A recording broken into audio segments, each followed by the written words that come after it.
Hi guys, it's me Lali. Thank you for being here. Salamat po sa panonood ng mga videos ko. My apologies for not uploading videos for almost 2 months. I was sick.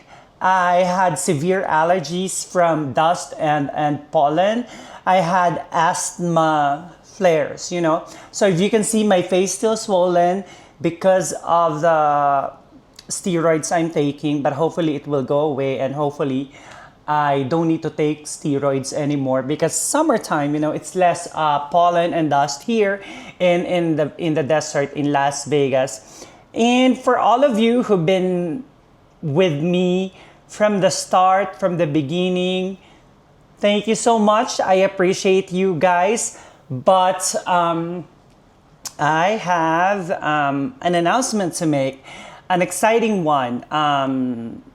Making docuseries will always be the heart of this channel. I love storytelling. I'm very passionate on storytelling and filmmaking, knowing the stories of other people and share their story that inspire others. I love those. But as my channel continue to grow, this channel is evolving, so I think I'd like to share more stories on this channel. Story that will inspire others, and that is my own.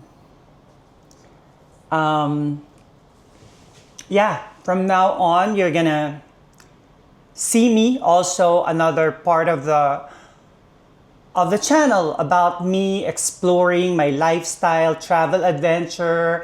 I'm still talking to people. Yeah, and then I'd like to tell everybody that also from Las Vegas, I am moving back to New York soon. And I can't wait to share you guys those stories that I am going to share, my travel, the food, the people I want to share. And I'm very excited for that. And also, gusto kong magpasalamat sa mga Filipino na nanonood pa rin ng mga videos ko kahit English siya. Pero kasi, habang matagal ako sa ibang bansa, I live in Barcelona, I live in Europe for 7 years and now 10 years in America. So, mas lalo kong namimiss ang Pilipinas, kung saan ako pinanganak, kung saan ako nagsimulang mangarap, kung saan ako lumaki. So, mas lalo ko siyang namimiss, alam mo yon, para na-realize ko na para hindi ko siya ma-miss, why not do a video na speaking in my own language. Tapos also para makakonect din ako sa mga kababayan natin, kapwa Pilipino na naninirahan sa iba't ibang bansa na kung gusto nyo makita ang Amerika, kasi lilipat na rin ako ng New York, di ba? Just go on this channel. Tapos yun lang, parang feeling ko, kung magagawa ako ng content in Tagalog, parang feeling ko yun yung magko-connect sa family ko, mga pinsan ko, mga taong naniniwala sa akin, mga kaibigan ko na nasa Pilipinas, at mga kapwa ko Pilipino na nakatira sa iba't ibang bansa. Alam niyo yun, like Europe, Saudi, Hong Kong, mga ganon. Kasi, for example, hindi nyo na kailangan mag-visit ng New York kung nahihirapan kayo, 'di ba? If there's no any possibility or gusto niyo naman mag-visit ng New York, i-contact niyo lang ako kasi doon ako tumira dati. 6 years ako doon, tapos 3 years ako dito sa Las Vegas. Medyo mainit dito. Sad ako kasi nakahanap na ako ng pamilya dito. Sina Birang, si William, ang cute-cute na bata, 5 years old. Lagi siyang, Tita Lolly, are we gonna swim? Lagi siyang ganun. So, mamimiss ko siya. Tapos si Phil, ang babait nila, yung mga kaibigan ko rito, si Aizel, si Julius, si Sheila. Sis, say hi! Hi! Ayan si Birang. Oh, ang aming chef at nurse.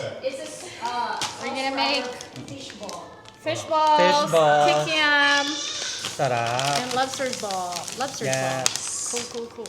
O, di ba? Inglesera siya. Kung kailan ko tinurn into Tagalog yung vlog ko. Kami mag-Tagalog talaga, sis. Uy, ako nga nahirapan ako. I tried Bakit my naman best. ako? Dahil makasabot ng Bisaya. Oy. Ano to, sis? Sauce ng ano ba, tempura? Yung street food ba na sarap. na fishball. Oo. Yan. Ang dali niya makaluto, sis. Ikaw, sis, mag-try. Oh. Ano kung tama ba yung ano? Kasi first time natin magawa ng ano, perfect kaming dalawa naman ni Aisel kahit ano, laging ano, winner sa amin dalawa. Magano ako Sarap. Ano ko rito mga kaibigan sa Las Vegas, pero kasi, ano naman siya, 5 hours flight lang siya. Though magkaiba yung ano niya, yung time niya. 3 hours advance ang New York. Pero at least alam mo yon, dalawa na yung bahay ko. Pwede na ako i-visit sa New York, pwede ko silang i-visit sa Las Vegas, alam niyo yon. So pag pumunta ka sa channel ko, makikita niyo yung nagba-barbecue kami, sila yon. So mamimiss ko sila, pero kasi, ano yung parang, gusto ko na ulit ng bagong chapter sa buhay ko. Hindi ko kaya yung init sa Vegas. Tapos, medyo nagmamahal na rin ang bilihin. Lahat ng gastos, gasoline. Namamahalan ako sa yung uupa ka na ng bahay, tapos magbabayad ka pa ng kotse, tsaka insurance sa kotse. Unlike sa New York, upa ka lang ng bahay, tapos MTA subway, yun na yun. Wala nagmamaneho, hindi ko kailangan ng maintenance, ganun. Gusto ko magpaka-practical kasi hindi na rin ako bumabata. So gusto ko na rin talagang mag-focus at mag-ipon sa retirement. So kung meron kayo guys na mga tanong, suggestions, and comments, mag-comment lang kayo, taga saan kayo nakatira, tapos kung anong gusto nyo makita sa New York, or Las Vegas habang nandito pa ako kasi sa August pa naman ako lilipat sa New York. Tapos yun, mga kapatid, mga ate, kuya, mga te, alam nyo na. So yeah, I'm very excited. Excited ako at sana tumigil na ako ng pag-steroids kasi kita nyo naman, parang na ako si Chabilita, magang-maga ang mukha ko. Ang liit ng braso ko. Pero yung mukha ko ganun, parang lobo. So, but that's okay. Sabi ng doctor, it's normal daw. Kasi parang pag nagsisteroids daw, parang gusto niyang i-protect yung upper body, yung where's the brain and eyes, ganun. So, yun lang, mga te. Na-appreciate ko kayo. Thank you for being here. By the way, sa sa Facebook, yung mga ina-upload ko, usually, short reels. Dito sa YouTube, long form. Dito yung mahahaba. Kung nababoard kayo, nagda-drive kayo, gusto nyo lang akong pakinggan, ganyan. So, ang Facebook is Leila Amante. Leila Amante. And then, ang Instagram ko, Lali Amante Official. Dito ako mas nagre-reply, mga kapatid. At sa TikTok naman, Lali Amante rin. So, yeah. Thank you everybody. Thank you everyone for being here. I can't wait to see you again. I can't wait to be back on content creating. Ang saya kasi bilang filmmaker, documentaries, hindi lang story ng ibang tao ang makikita nyo, pati story ko na rin, di ba? Parang kung sa anong ginagawa ko, magkano ang rent ko sa New York, magkano ang budget ko, yung ganun ba? So, parang gusto ko rin gumawa ng minimalism tsaka frugalism kasi sa panahon ngayon, grabe naman ang hirap ng buhay, mga te. Can't thank you enough, guys, for being here. Thank you to all your support. And see you on my next video. Mahal ko kayo. Salamat and pack winner.